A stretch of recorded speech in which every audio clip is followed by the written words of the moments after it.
우리가 지난주에 사람을 참 깜짝 놀라게 하는 한 사람이 있다라고 처음 이야기를 시작하였습니다.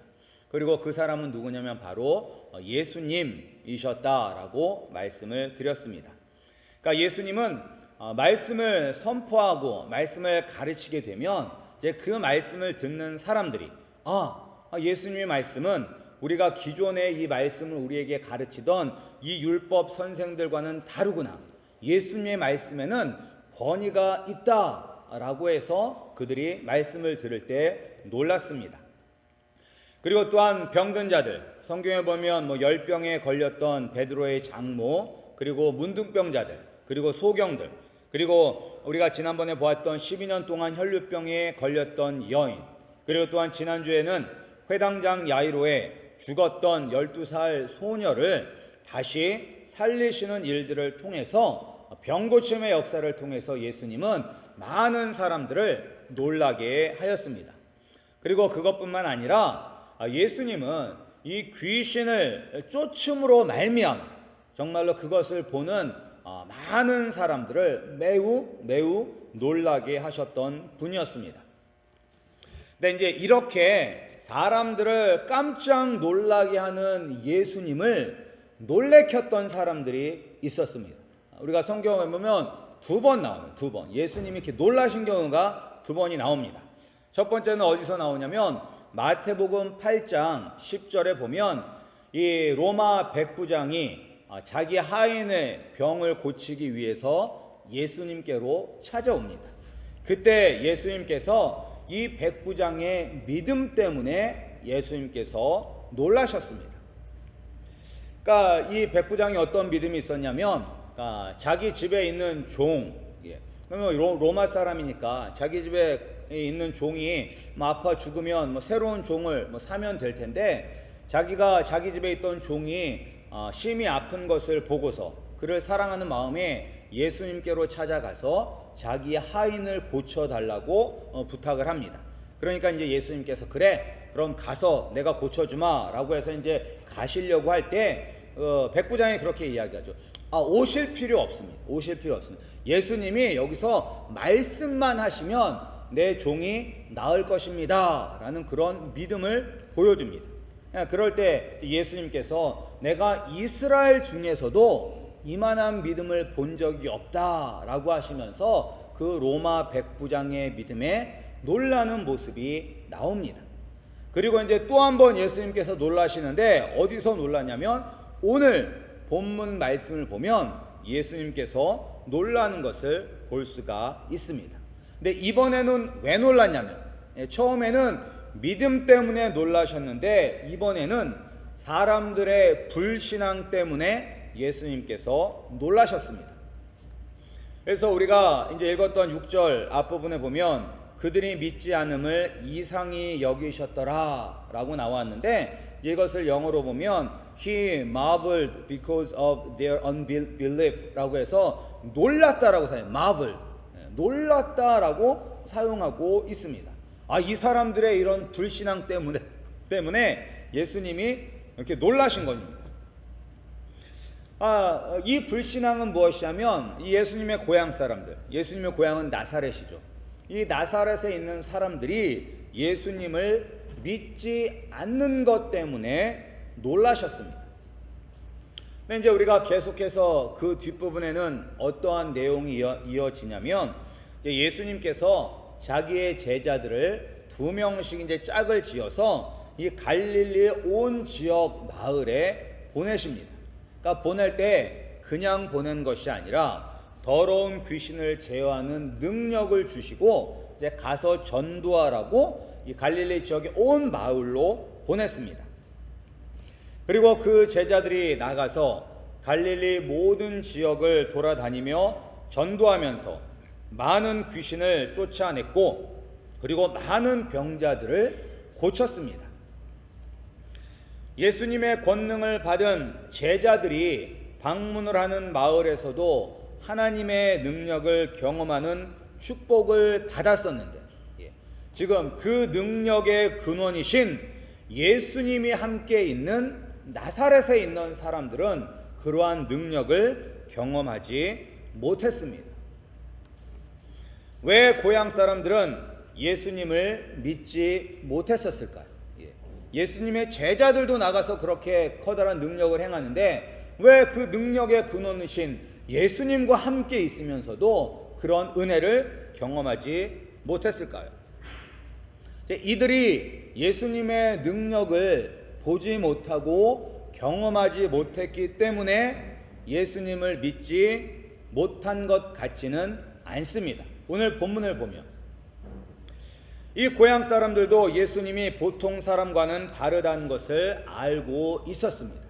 그리고 예수님의 능력을 경험했습니다. 우리 2절 말씀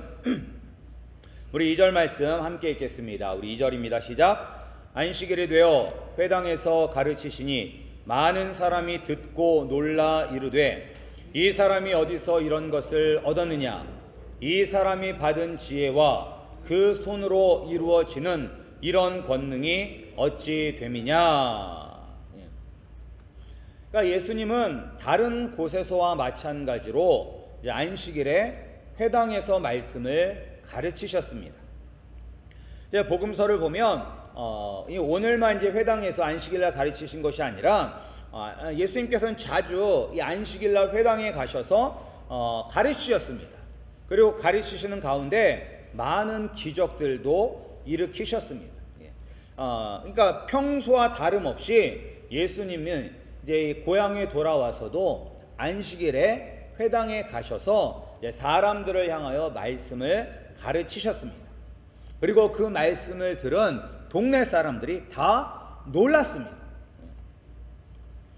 먼저는 예수님이 말씀을 해석하고 그 말씀을 적용하는 지혜에 놀랐습니다. 그래서 오늘 말씀에도 보면 이 사람이 어디서 이런 것을 얻었느냐라고 이야기하고 있습니다. 그리고 또한 예수님의 손으로 보여주신 권능에 놀랐습니다. 그래서 이 사람이 받은 지혜와 그 손으로 이루어지는 이런 권능이 어찌 됨이냐라고 이야기하는 것을 보니까 분명히 예수님께서 그 자리에서 말씀을 듣는 사람들에게 권능과 말씀의 지혜를 보여주셨다는 것입니다. 그런데 이제 예수님께서 이렇게 말씀의 권능과 이 말씀의 권위를 보여주시면 이게 다른 동네 같으면 그것이 막 소문이 나서 많은 사람들이 예수님께로 찾아왔습니다. 나도 예수님 만나서 내 병을 고쳐야 되겠다. 우리 집에 귀신 들린 사람이 있으니까 이 아이를 예수님께로 데려가서 낫게 하여 되겠다라는 그런 믿음을 갖고 많은 사람들이 몰려왔는데 오늘 보면 지금 예수님의 고향 땅에서는 그러한 일들이 일어나지 않고 있는 것을 볼 수가 있습니다. 오히려 이런 일을 경험하고도 예수님을 따르는 것이 아니라 예수님께 대하여 성을 내고 예수님 때문에 기분이 상했습니다. 근데 단지 이제 마을 사람들만 그렇게 이제 그런 것은 아니었습니다. 그러니까 예수님께서 이제 4절에 예수님 이런 대우를 받으시자 이렇게 말씀하셨습니다. 4절 한번 보실까요? 4절에 보면 뭐라고 말씀하셨냐면 함께 읽겠습니다. 예수께서 그들에게 이르시되 선지자가 자기 고향과 자기 친척과 자기 집 외에서는 존경을 받지 못함이 없느니라 하시며. 구약시대 때 우리가 선지자들 보면 대부분 이렇게 이제 선지자들이 이제 이런 이런 처지였었습니다. 근데 오늘 말씀에 보면 예수님은 고향 사람들뿐만 아니라 자기 친척들에게도 이상한 사람 취급을 당했습니다. 예수님. 그리고 우리가 마가복음 4장 21절에 보면 예수님의 가족들도 거기 보면 패밀리라고 나오거든요. 그러니까 예수님의 가족들도 예수님이 미쳤다라고 생각을 해서 예수님을 이제 잡으려고 가는 그런 장면이 나옵니다. 그러니까 왜 고향 사람들뿐만 아니라 예수님의 가족들조차도 이 예수님을 믿지 못했었을까요? 그러니까 지금 우리가 보면 이게 좀 말도 안 되는 것 같아요. 어떻게 예수님을 이렇게 믿지 않을 수가 있을까? 라는 생각을 하는데, 왜 그러냐면 이게 이제 선입관이 이렇게 무섭다는 것을 우리에게 보여주고 있는 것입니다. 예. 우리가 뭐 사람과의 관계 속에서도 때로는 선입관이 얼마나 이 장벽이 되는지를 아는 것처럼, 우리가 믿음 생활하는 데 있어서도 선입관이 우리의 믿음을 가로막는 큰 장애물이 되는 것입니다. 그러니까 예수님은 어려서부터 이제 나사렛에서 사셨습니다. 태어난 곳은 베들레헴이지만, 그때 이제 헤롯 대왕이 예수님을 죽이려 한다는 것을 알고 애굽, 이집트로 도망을 가십니다. 그 가족이. 그리고 나서 헤롯이 죽었다는 소식을 듣고 다시 예루살렘으로 오려고 했는데, 이제 헤롯의 아들이었던 아켈라오가 그 유대 지역을, 아버지를 계속 이어서 통치한다는 소식을 듣고 이제 예루살렘으로 가지 못하고 이제 갈릴리 나사렛으로 가서 사셨습니다. 그런데 이제 이 헤롯 대왕이 예수님이 태어나시고 얼마 되지 않아서 죽었습니다. 그러니까 예수님께서 이 애굽으로 피했다가 나사렛으로 가셨을 때는 아마 한 대6살이나 그 이전에 나사렛에서 사셨을 것입니다. 그러니까 예수님이 이제 30살부터 공생애를 시작하셨으니까 최소한 25년 동안은 나사렛에서 계속 사셨던 것입니다. 그런데 이제 우리가 이 성경을 보면 예수님은 공생애를 시작할 때까지 되게 이제 조용하게 지내셨던 것으로 우리가 추측할 수가 있습니다. 근데 이제 우리가 볼 때는 그래도 예수님은 특별한 탄생의 이야기가 있고, 그리고 또한 12살 때 우리가 누가복음을 봐봐라. 예수님께서 12살에 예루살렘 성전에 올라가셔서 그곳에서 성전에서 율법 선생들과 묻기도 하고 그리고 대답도 하면서 하는 것을 우리가 보지 않았느냐. 그때 그 율법 선생들이 예수님의 지혜에 놀랐던 것을 보지 않았느냐. 그러니까 사람들이 예수님을 어려서부터 특별하게 생각하지 않았을까라고 우리가 생각할 수가 있습니다. 그러나 성경은 예수님이 부활하시고 승천하신 이후에 쓰여진 것입니다. 따라서 예수님의 탄생에 관한 이야기는 전적으로 요셉과 마리아의 개인적인 경험입니다. 우리는 그걸 성경으로 보니까 마치 모든 사람이 다 알고 있는 것처럼 보이지만 이것은 요셉과 마리아의 개인적인 경험이에요. 그리고 또한 예수님을 탄생에 경배했던 목자들과 그리고 그 후에 찾아왔던 동방 박사도 아기 예수님, 그러니까 어렸을 때 베들레헴에 있던 예수님을 보았지 그 후에 예수님이 어떻게 됐는지 그들은 알지 못했습니다. 그리고 또한 이런 특별한 예수님의 탄생을 요셉과 마리아가 떠벌리고 다니지는 않았을 것입니다. 그가 이사 가서 동네 사람들에게 우리 예수가 태어날 때 어떤 일이 있었는지 아냐? 하면서 천사가 내려와서 이런 일이 있었고 그렇게 얘기하지 않았을 거예요. 그냥 마음에 새기고 있었을 거예요.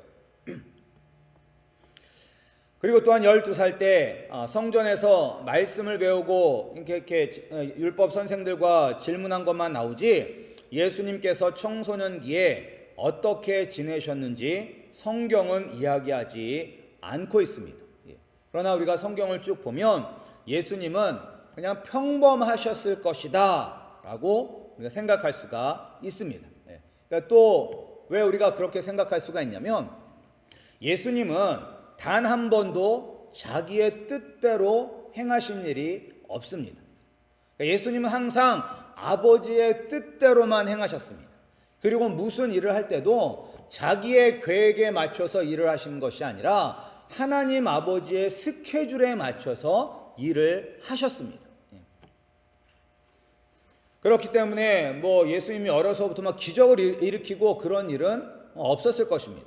만약에 그런 기적을 일으켰다면 사람들이 특별하게 생각하고 신기하게 생각하고 그랬었겠죠. 그리고 또 사람들이 예수님을 그렇게 신뢰하지 않았던 것은 예수님이 특별히 이런 랍비나 율법 선생이 되는 그러한 정규 과정을 거치지 않았기 때문인 것입니다. 그러니까 이 당시에는 이 랍비가 되려면, 율법 선생이 되려면 예루살렘에 가서 학교에 다녀야만 했습니다. 그런데 오늘 말씀에 보면 예수님의 직업은 목수였었습니다. 목수. 그러니까 누가 목수였냐면 아빠가 목수였었죠. 아버지. 요셉도 목수였었습니다. 그러니까 아버지를 따라다니면서 목수 일을 배워서 목수를 직업으로 삼았던 것입니다. 그리고 또한 이 어렸을 때부터 마을 사람들은 다 예수님을 알았습니다. 5살짜리 코 흘리는 예수부터 시작해서 이렇게 청소년기, 중고등부를 지나가는 그 모든 과정을 다 사람들은 보았을 것입니다.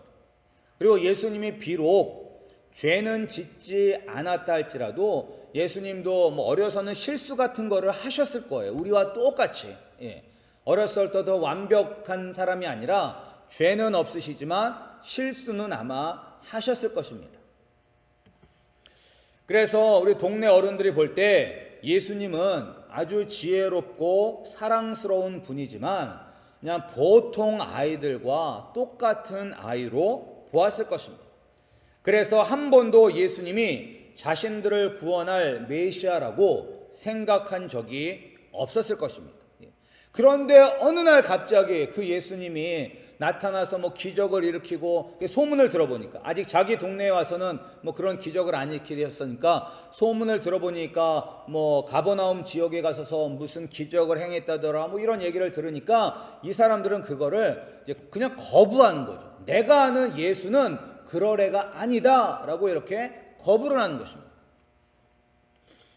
그런데 이제 이러한 선입관 때문에 우리의 믿음을 가로막는 일들은 종종 있습니다. 우리의 삶 가운데서도.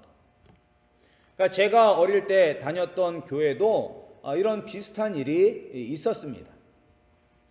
그러니까 제가 아는 형인데, 저보다 한 4살 정도 더 많은 형인데, 이제 그 형이 이제 제가 다니던 교회에서 이제 전도사가 되었습니다. 근데 이 형이 일반 대학교를, 좋은 대학교를 나오고, 그 다음에 나중에 일반 대학원을 다니다가 이제 목회자가 되고 싶어서 이제 신학대학원을 간 거예요. 그래서 원래 이제 교육적을 전공을 해서 이제 교육적으로는 밖에 나가면 참 인정을 받는 사람이었었습니다. 그런데 교회만 오면 인정을 못 받았었어요. 왜냐하면 그 형이 그 교회에서 나서 자랐기 때문에. 여전히 아무리 이 형이 사회에 나가서는 교육 쪽에 인정받는 전문가라 할지라도 교회 어른들이 볼 때는 그냥 애인 거예요. 내가 너 기저귀 갈 때부터 봤다 이런 얘기들 하시거든요. 코 찔찔 흘리고 그런 얘기 하시거든요. 그러니까 밖에서는 아무리 알아줘도 교회 안에서는 옛날부터 자기를 알던 분들에게는 그저 철없는 아이로만 보는 것입니다. 그러니까 그 형이 전도사가 되어서 이런저런 의견을 내도 네가 아는 게 뭐 있냐라고 하면서 무시를 당하는 경우가 많았습니다. 그런 일이 왜 일어나느냐? 바로 이런 선입관 때문에 일어난다는 것입니다. 근데 우리가 신앙생활을 할 때도 이런 선입관 때문에 우리가 예수님의 은혜와 능력을 받지 못하는 경우가 많이 있습니다. 왜냐하면 내가 어렸을 때 받았던 교회에 대한 안 좋은 기억들, 아니면 또한 요새는 많은 분들이 교회에 대해서 이런저런 이야기를 듣죠. 성도들 간의 안 좋은 일들, 그리고 또한 목회자에 얽혀 있는 그런 안 좋은 일들. 그러니까 주변에서 이러한 이야기들을 들으면서 우리가 그냥 선입관이 딱 생기는 거예요. 교회 가봤자 싸우는 곳, 교회 가봤자 별 볼 일 없는 곳, 차라리 교회를 안 다니는 게 더 나은 것, 그런 선입관들이 우리 사람들에게 있습니다.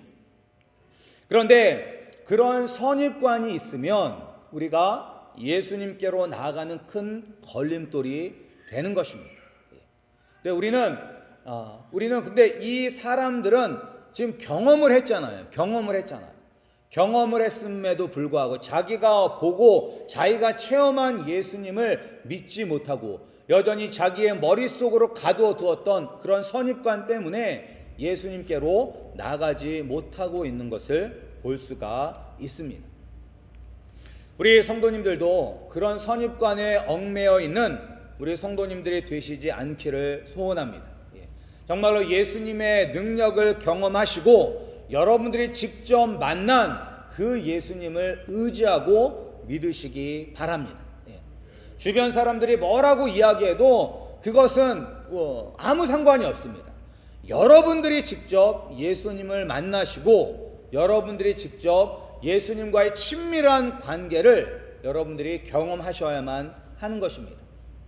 근데 오늘 말씀에 보면 되게 재미있는 구절이 있습니다. 5절에 보면 뭐라고 나왔냐면 거기서는 아무 권능도 행하실 수 없어 라고 이야기하고 있어요. 그러니까 마치 사람들이 믿지 않기 때문에 예수님이 아무것도 할 수 없었던 것처럼 성경은 기록하고 있습니다. 그런데 예수님이 믿지 않는다고 능력을 행할 수가 없을까요? 아무 권능을 행할 수가 없을까요? 예수님은 하실 수 있습니다. 그 누구도 예수님을 막을 수 있는 사람은 없습니다. 예수님께서 하기로 원하시면 예수님은 하실 수가 있었습니다. 그런데 왜 오늘 여기서는 아무 권능도 행하실 수 없다라고 기록하고 있는 것일까요? 그것은 예수님은 우리와의 관계를 중요시 여기는 분이십니다. 하나님도 마찬가지고 우리 예수님도 우리와의 관계를 중요하게 여기시는 분이에요. 그러니까 우리가 예수님을 사랑하지 않아도 막 우리를 고쳐주시고 우리의 문제를 해결해 주시는 분이 아니라 예수님이 원하시는 것은 병을 고치는 문제, 뭐 귀신을 쫓는 것보다는 병을 고치고 귀신을 쫓는 그런 능력을 통해서 예수님과 더욱더 하나 되기를 원하시는 것입니다. 그런데 지금 이 사람들에게는 예수님을 이미 안다고 생각을 해서 예수님께로 나갈 마음도 없었고 예수님을 알고자 하는 마음도 없었습니다. 그게 문제인 것입니다. 우리 성도님들은 예수님을 얼마나 많이 알고 계십니까? 우리 특별히 모태신앙들은 아는 것도 없으면서 내가 되게 많이 안다고 생각을 합니다. 그냥 서당계 3년이면 풍어를 읊는다고 그냥 대충 알면서도 모태신앙들은 나는 예수님에서 되게 잘 안다고 생각을 합니다. 마치 이 마을 사람들처럼, 이 나사렛에 살던 동네 사람들처럼 내가 어렸을 때부터 예수를 봤는데 내가 누구보다 예수를 더 잘 안다라고 생각을 했지만 정작 그들은 예수님이 누군지를 몰랐습니다. 근데 그게 우리도 마찬가지일 수 있다는 거예요. 이게 저도 마찬가지고 목회를 하고 있는 저도 마찬가지고 뭐 모태신앙이니 교회에서 뭐 직분을 가지고 있는 상관없이 나는 예수님을 알고 있는다고 생각하는데 정작 내가 예수님을 모를 수가 있다는 것입니다. 여러분들은 예수님에 대해서 어디에서 예수님을 알아가십니까? 그냥 주일날 예배 와서 뭐 말씀 듣고 사람들이 이야기하는 것을 통해서 알아가십니까? 아니면 여러분들이 직접 성경을 보시면서 그 말씀을 묵상하고 그 말씀을 통하여서 나에게 말씀하시는 하나님 아버지의 음성을 들으시면서 예수님을 알아가십니까? 우리가 예수님을 알아가는 방법은 말씀을 통해서 알아가는 것입니다. 여러분들이 만약에 말씀을 잘 모른다 그러면 여러분들 예수님을 잘 모르시는 거예요. 더 알아가려고 애써야만 되는 것입니다.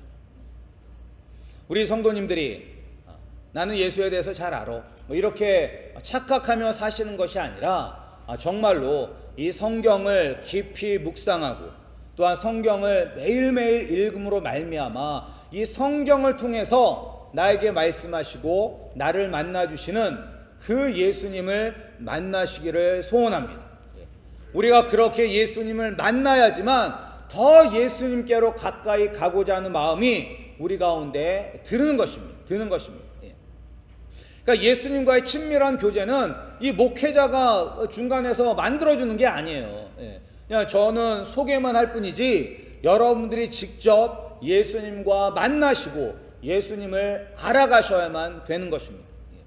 우리 아름다운 교회 성도님들은 나는 예수님을 잘 알아 라는 선입관에 갇혀서 예수님을 정작 외면하는 사람이 되는 것이 아니라 말씀을 통하여서 나에게 직접 역사하시는 그 예수님 만나기를 간절히 사모하고 또한 이 말씀을 통하여서 내가 부르짖고 찾으면 나를 만나 주신다는 믿음으로 예수님과 친밀한 교제를 누리시는 우리 아름다운 교회 성도님들의 되시기를 주님의 이름으로 축원합니다.